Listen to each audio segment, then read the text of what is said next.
Ji I mean, ये सिर्फ एक हादसा था या सच में किसी ने आपकी जान लेने की कोशिश की? हे भगवान, समर भैया ने उस कातिल का चेहरा देखा हो। समर साहब, प्लीज बोलिए। मैंने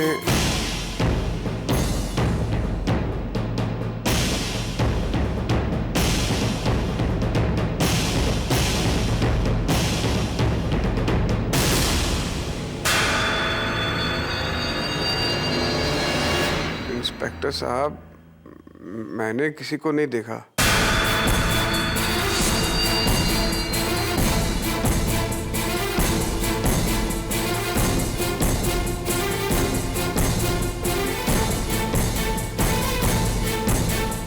मुझे तो ये तक पता नहीं है कि किसी ने मुझे जान से मारने की कोशिश भी की थी या नहीं। आपका सही बयान हमें इस बात की तह तक पहुंचा सकता है, इसलिए जरा सोच समझकर मेरे। इंस्पेक्टर साहब, जब वो बार बार कह रहे हैं कि उन्हें नहीं पता, तो आप उन्हें क्यों परेशान कर रहे हैं? वैसे भी उनकी इस वक्त हालत ठीक नहीं है। मैंने किसी को नहीं देखा। लेकिन जिया जी ने तो हमें यह बताया कि समर साहब ने जिसने उन पर हमला किया था उसे देखा है, और इनके ही कहने पर हम समर साहब का स्टेटमेंट लेने के लिए यहां आए थे।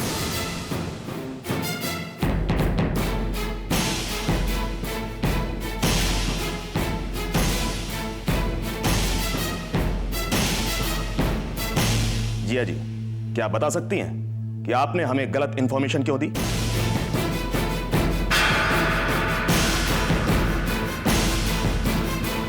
प्लीज इंस्पेक्टर साहब, ये डिस्कशन आप लोग बाहर कीजिए, पेशेंट को आराम करने दीजिए।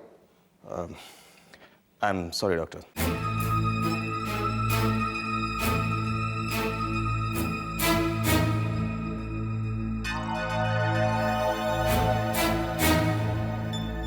जिया, तुमने पुलिस से ये क्यों कहा कि समर ने कातिल को देखा है? बाबा, मैंने उस कातिल को देखा था और मैंने ये सोचा कि अगर ये बात मैं कह दूं कि समर भैया ने कातिल को देखा है, तो शायद वो कातिल अपनी जान बचाने के लिए समर भैया पर फिर से हमला कर दे।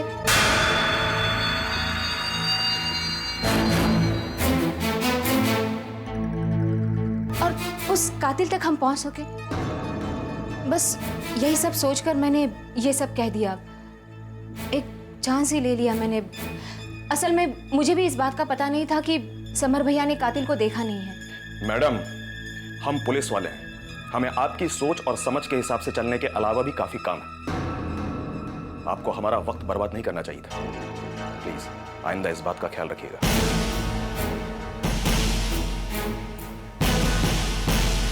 प्लानिंग तो तुम्हारी बहुत अच्छी थी जिया, लेकिन अफसोस तुम कामयाब नहीं हो सकी। नेत्रा, तुम कहना क्या चाहती हो? ये सब करके तुम समर भैया को बेगुनाह साबित करना चाहती थी ना, लेकिन इस बारे में तुमने घर वालों को क्यों नहीं बताया? क्यों अंधेरे में रखा उन्हें?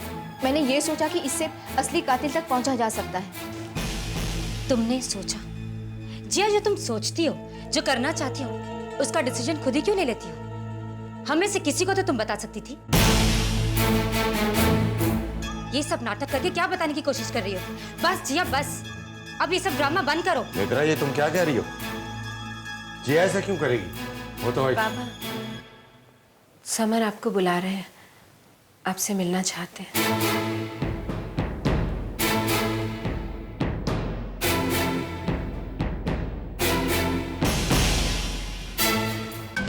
ये मानस फोन क्यों नहीं कर रहा है? I hope he safe. नहीं, ये मैं क्या सोच रही हूँ?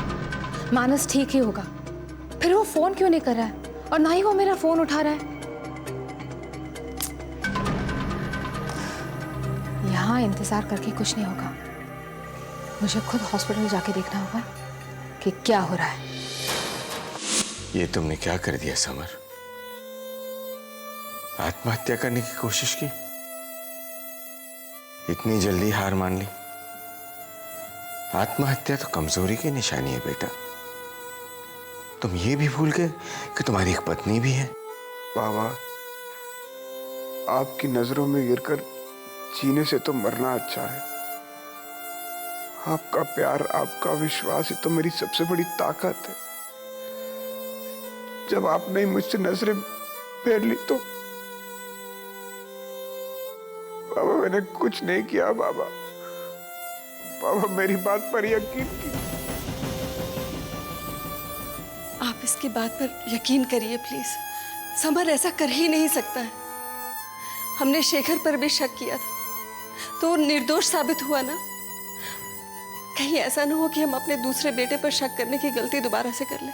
मैं भी चाहता हूँ रुक्मिणी कि समर निर्दोष साबित हो जाए, लेकिन इस पर जो इल्जाम लगा है वो इतना बड़ा है कि जब तक कोई ठोस बात सामने नहीं आ जाती तब तक।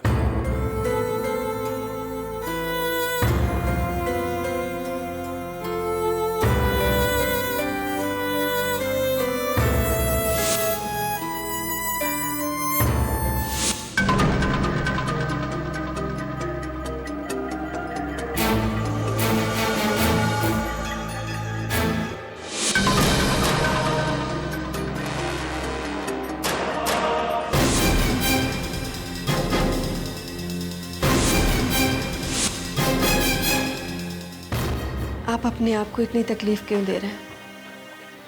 मैं आपसे कह रही हूँ ना, समर कभी अपने परिवार को धोखा नहीं दे सकता।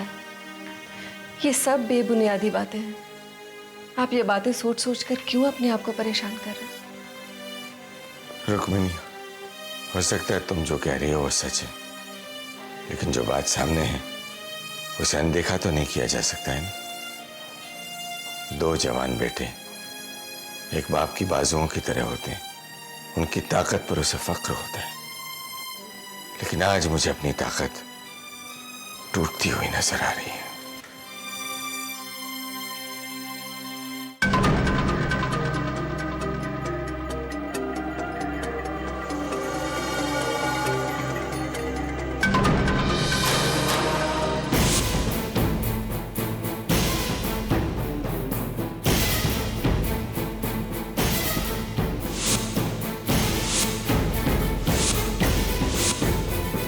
तुम्हारे जैसी औरतों को मैं अच्छी तरह से जानता हूँ। अपने शरीर से ऊंचे घरानों तक पहुंचना चाहती हो।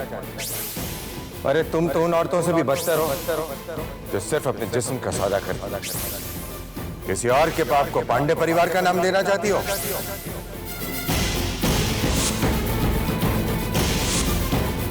अपने पाप को गिरा दो।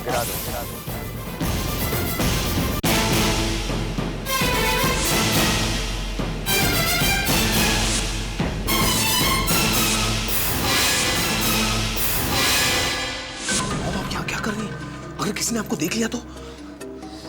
तुमसे कांटेक्ट नहीं हो पा रहा था, इसलिए मुझे यहाँ आना पड़ा, ये जानने के लिए कि तुम ठीक हो। आई एम ओके मॉम, पर अगर ज्ञान पांडे आपको देख लेता तो आप जानते क्या हो सकता था? तो भी वो मुझे शायद नहीं पहचान पाता। वो जब तुम्हें उसके भाई का खून है उसे नहीं पहचान पाया, तो वो मुझे क्या पहचानेगा? मेरी बात और है मॉम, पर आपको तो आसानी से पहचान सकते हैं। नहीं मानस, वो मुझे नहीं पहचान पाएगा। मैं उसका वो गुनाह हूं जो वो भूल चुका है। इट्स ओके मॉम, बट हमें उन्हें कोई मौका नहीं देना चाहिए। मंजिल के इतनी पास आके we can not take any chances. Don't worry बेटा, कुछ नहीं होगा। शेखर, क्या तुझे भी मुझ पर भरोसा नहीं? तू भी मुझे गुनाहगार समझता है?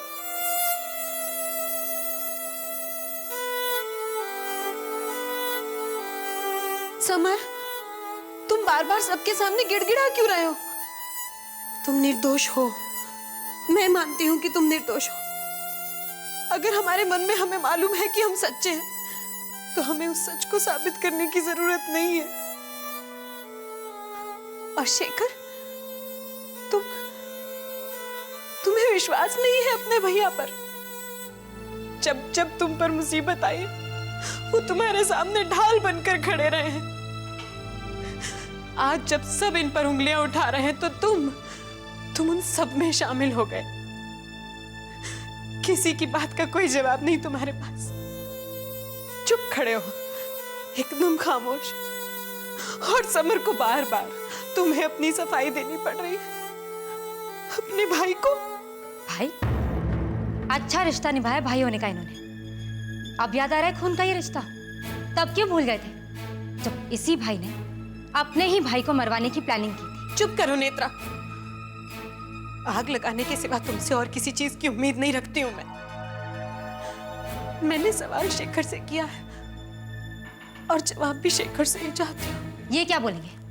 इनके मन में तो दया भरी हुई है। इतना सब कुछ होने के बाद भी ये यहाँ आ गए हॉस्पिटल में इन्हें देखने। ये भी भूल गए कि ये वही भाई है जिन्होंने इनके खिलाफ इतनी सारी साजिश रची। साजिश रचने और घर तोड़ने का ठेका तो तुमने लिया हुआ है। इस मामले में तुम्हारी कोई बराबरी नहीं कर सकता है। और देख रही हूं कि धीरे धीरे किसी और पर भी तुम्हारा रंग चढ़ रहा है। भाभी आप क्यों बहस कर रही हैं? शेखर, बोलने दो इन्हें जो बोलना चाहते हैं। कोई तुम्हारा साथ दे ना दे, मैं हमेशा तुम्हारे साथ हूं। चुप। मुझे किसी के साथ की कोई जरूरत नहीं, ना ही तुम्हारे और ना ही किसी और के।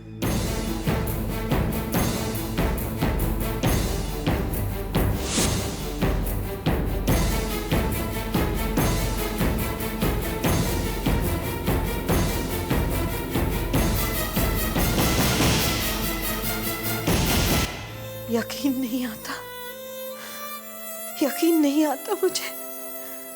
ये वही शेखर है जो कल तक भैया भैया की रट लगाते नहीं थकता था। वक्त इंसान को कितना बदल देता है। सही कहा तुमने, जैसे तुम बदल गई हो। मैं? हाँ देवयानी, तुम्हें देख के कौन कह सकता है कि तुम वही देवयानी हो जिसे कल तक अपने श्रृंगार से ही फुर्सत नहीं मिलती थी, और आज तुम मेरे हक के लिए लड़ रही हो। Thank you Devyani. तुमको मुझे थैंक्स कहने की कोई जरूरत नहीं है समर। तुम बस जल्दी से ठीक हो जाओ। रही बात बदलाव की, तो ये बदलाव मेरा नहीं, वक्त और हालात का है, जिन्होंने मुझे लड़ना सिखा दिया अपनों के लिए, अपनों से।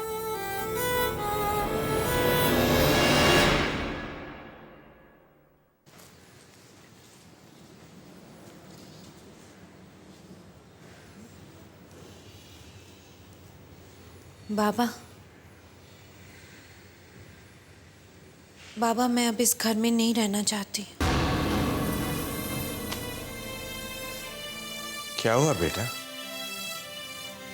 अब मैं समर का और अपमान बर्दाश्त नहीं कर सकती। जिन आंखों में कल तक समर के लिए प्यार था, विश्वास था, उन्हीं आंखों में आज समर के लिए सवालिया निशान देखकर मुझसे बर्दाश्त नहीं हो रहा है बाबा। इसीलिए बेहतर यही होगा कि मैं ये घर छोड़ दूं। नहीं बेटा, तुम अब भी इस घर की बड़ी बहू हो। जब आपने खुद अपने बेटे से ही सारे रिश्ते तोड़ दिए, तो मैं यहाँ किस अधिकार से रहूं? मेरा तो हर रिश्ता समर से ही जुड़ा है ना बाबा। इसीलिए मेरे लिए यही बेहतर है कि मैं ये घर छोड़ दूं। बेटा, बाबा आप परेशान मत हो, मैं भाभी से बात करूंगी, सब ठीक हो जाएगा। भाभी घर छोड़कर नहीं जाएंगे।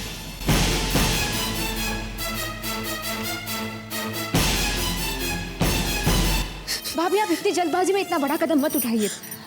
आप ये तो सोचिए, आप अगर यूं घर छोड़कर चली जाएंगी तो समर भैया के केस पर क्या असर पड़ेगा? क्या मतलब? भाभी आप अगर घर छोड़कर चली गई तो सबको यही लगेगा कि समर भैया वाकई गुनहगार है, इसलिए आप घर छोड़कर चली गई। लेकिन जी, मैं अपने आप को इस घर में रोकूंगी तो कैसे? समर को लेकर सबके मन में जो शक पैदा हो गया, वो बार बार मेरे मन को कचोटता है। मुझे अपने ही घर में परायापन लग रहा है जिया। भाभी ऐसा मत सोचिए, मैं जानती हूँ बड़ा मुश्किल वक्त है, लेकिन आपका ये कदम और मुश्किलें ना बढ़ा दें। प्लीज, इस वक्त आपका घर छोड़कर जाना ठीक नहीं है। वाह, क्या सीन है। वो बहू जिसका इस घर पर कोई अधिकार नहीं है, जो इस घर से अपने सारे रिश्ते तोड़ चुकी है, वो बहू आज उसे रोक रही है जिसके पति के कारण इस घर को आज ये दिन देखना पड़ रहा है। नेत्रा, तुम अपने काम से मतलब रखो। मैं वही कर रही हूँ जिया, लेकिन तुम किस अधिकार से इन्हें रोक रही हो? अपने सारे अधिकार तो तुम उसी दिन खो चुकी थी जिस दिन तुमने खुद अपना मंगलसूत्र उतार कर फेंका था। अधिकारों की बातें तुम तो मत करो नेत्रा। किसी का किसी पर कितना अधिकार है ये हमें तुमसे नहीं सीखना पड़ेगा। फिल्मों में हीरो की दूसरी पत्नी के बारे में बढ़ चढ़ के बोल देती हो, मगर तुम क्या हो शेखर की? क्या तुम नहीं जानती?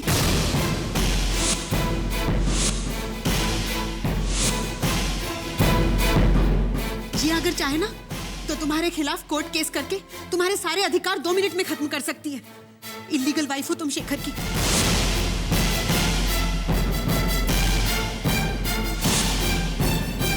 तुम्हारे कितने अधिकार हैं सब अच्छी तरह से जानते हैं। भाभी, आप शांत हो जाइए।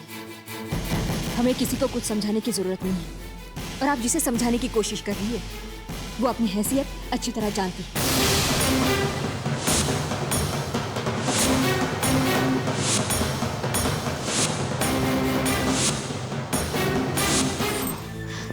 पूरी बाजी पलटी हुई नजर आ रही है। क्या करूं, क्या करूं? कुछ ना कुछ तो करना ही होगा। मुझे उन दोनों बहुओं को मुंह तोड़ जवाब देना है। पर कैसे? आज जिया ने सबके सामने ये बताने की कोशिश की है कि समर भैया पर अटैक करने वाला कोई अपना ही था। किसकी तरफ था उसका ये इशारा? मुझे इस बात का कोई ना कोई फायदा जरूर उठाना चाहिए।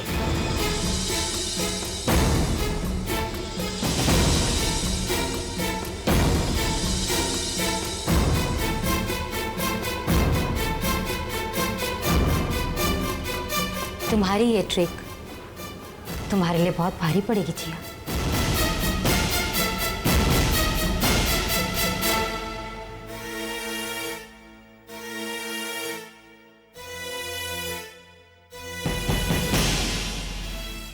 शेखर, कहीं ऐसा तो नहीं कि समर वाकई में निर्दोष है और हम यूं ही उस पर शक कर रहे हैं?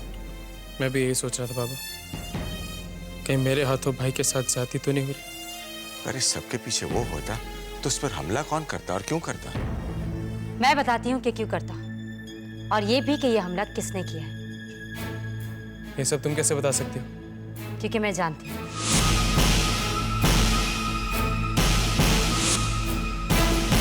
आप लोग यही जानना चाहते हैं ना कि समर भैया पर हमला किसने किया? मैं बताती हूँ उसका नाम, लेकिन क्या आप लोग सुन पाएंगे? देखो नेत्रा, पहेलियां मत बुझाओ, साफ साफ उसका नाम बताओ। तो सुनो, उसका नाम है जिया।